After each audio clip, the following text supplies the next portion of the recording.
Class 12 physics chapter number 1 class second चलने जा रही है फिजिक्स की। वैद्युत क्षेत्र की तीव्रता। वैद्युत क्षेत्र की तीव्रता क्या होती है?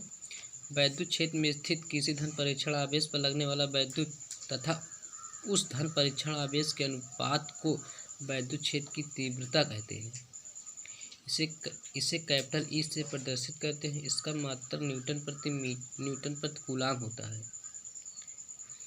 वैद्युत क्षेत्र में स्थित किसी धन परीक्षण आवेश पर लगने वाला वैद्युत उस धन परीक्षण आवेश के अनुपात को वैद्युत क्षेत्र की तीव्रता कहते हैं। इसे कैपिटल ई से प्रदर्शित करते हैं। इसका मात्रक न्यूटन प्रति कूलाम होता है। वैद्युत क्षेत्र में स्थित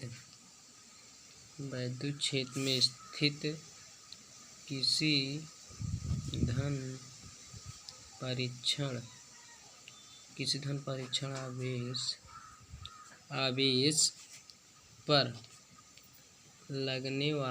पर लगने वाला वैद्युत तथा उस धन परीक्षण आवेश को उस धन परीक्षण आवेश के अनुपात को वैद्युत क्षेत्र की तीव्रता कहते हैं। वैद्युत क्षेत्र की तीव्रता कहते हैं। इसे कैपिटल ई से प्रदर्शित करते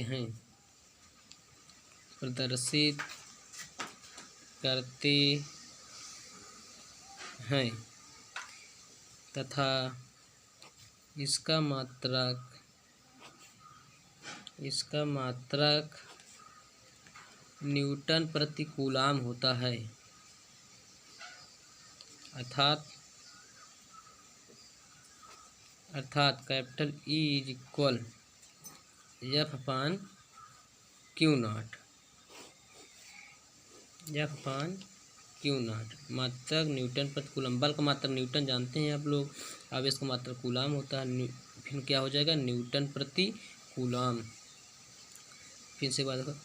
वैद्युत क्षेत्र में स्थित किसी धन परीक्षण आवेश पर लगने वाला वैद्युत उस धन परीक्षण आवेश के अनुपात को वैद्युत क्षेत्र की तीव्रता कहते हैं तथा इसका मात्रक न्यूटन प्रति कूलाम होता है। अर्थात capital E is equal F upon Q not.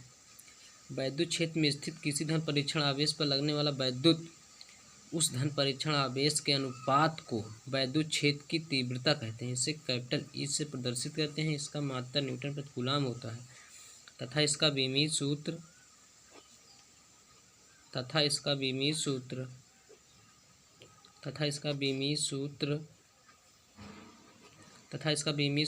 जैसे कि आप लोग जानते हैं।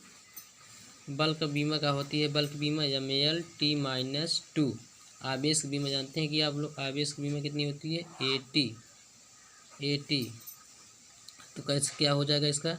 तो mL/T-1 A-1 इसका विमीय सूत्र हो जाएगा। हो गया। अब दूसरी हेडिंग आती है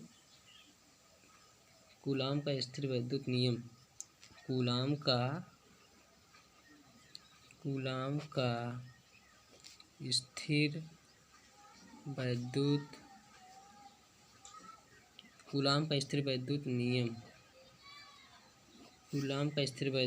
नियम।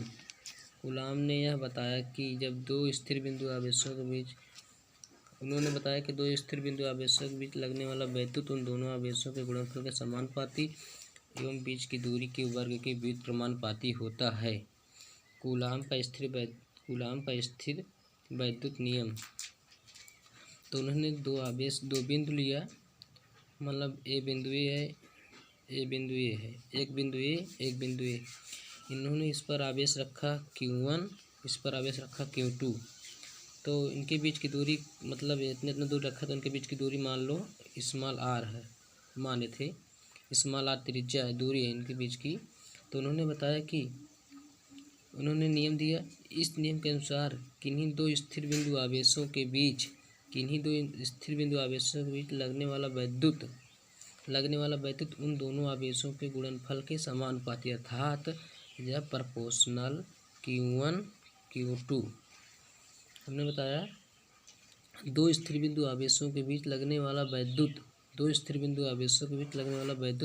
उन दोनों आवेशों के गुणनफल के समानुपाती तथा उनके बीच की दूरी के वर्ग के व्युत्क्रमानुपाती होता है अर्थात यह प्रोपोर्शनल 1/r² होता है, इन्होंने बताया। तो परिभाषा क्या होगी? परिभाषा यही होगी, इस नियम के अनुसार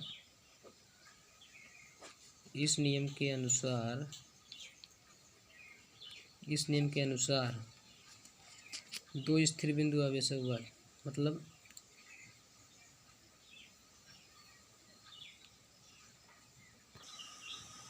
इस नियम के अनुसार किन्हीं दो स्थिर बिंदु आवेशों के बीच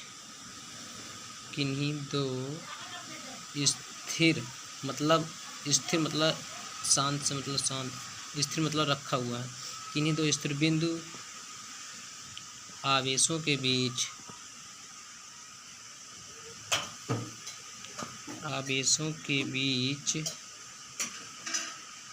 आवेश यही है Q1 Q2 के बीच आवेशों के बीच लगने वाला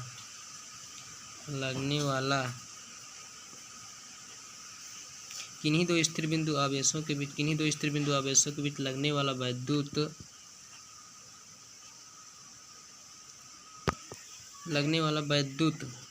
उन दोनों आवेशों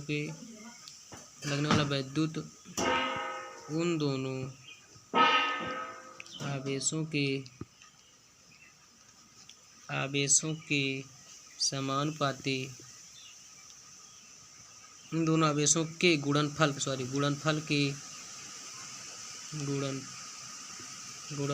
के समानुपाती एवं उनके बीच की दूरी के वर्ग के व्युत्क्रमानुपाती होते हैं।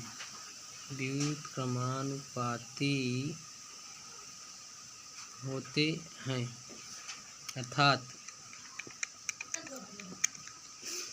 यही है, इन दोनों आवेशों के गुणनफल के समानुपाती एवं उनके बीच की दूरी के वर्ग के व्युत्क्रमानुपाती होते हैं।